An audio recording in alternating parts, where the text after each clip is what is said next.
epuka kuendelea kumwamini mwanaume ikiwa alikudanganya mambo haya matano kabla ya kufunga ndoa.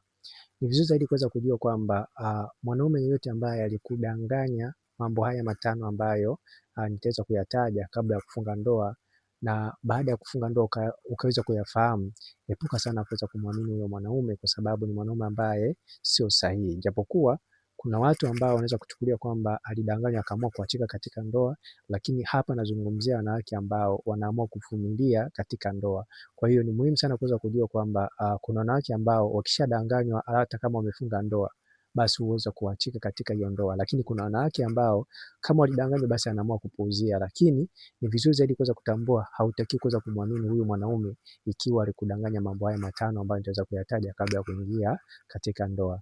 Jambo la kwanza, ikiwa alikudanganya hajawahi kuoa na ukafahamu ukweli kwamba alishawahi kuoa. Kama utakuja kugundua hili jambo baada ya kuingia katika ndoa, hautakiwi kuendelea kumwamini huyo mwanaume. Ikiwa alikudanganya hana mtoto na baadaye ukaingia katika ndoa ukafahamu kwamba ana mtoto, hautakiwi kuweza kumwamini huyo mwanaume. Ikiwa alikudanganya hajawahi kununua malaya, alafu baadaye ukagundua kwamba alikuwa ananunua malaya, fahamu kabisa hutakiwi kuendelea kumwamini huyo mwanaume.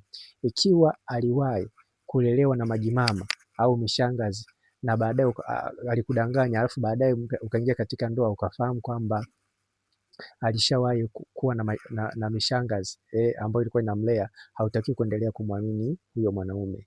Ikiwa alikudanganya ana pesa, ana mali kabla ya kuingia katika ndoa na baadaye ukaingia katika ndoa ukafahamu kwamba alikuwa anakudanganya, hautakiwi kuendelea kumwamini huyo mwanaume. Nikukumbushe, kama unatakiwa kuweza kufahamu kwamba unaweza kumfahamu mtu, yani mwanaume, kwa tabia ambazo ni za uongo, hakikisha unasoma hiki kitabu. Kitabu hiki kitakusaidia sana kuweza kumjua mwanaume sahihi ambaye anazungumza ukweli katika mahusiano, ambaye anaweza kajenga ndoa sahihi. Kitabu hiki kinauzwa shilingi 15,000.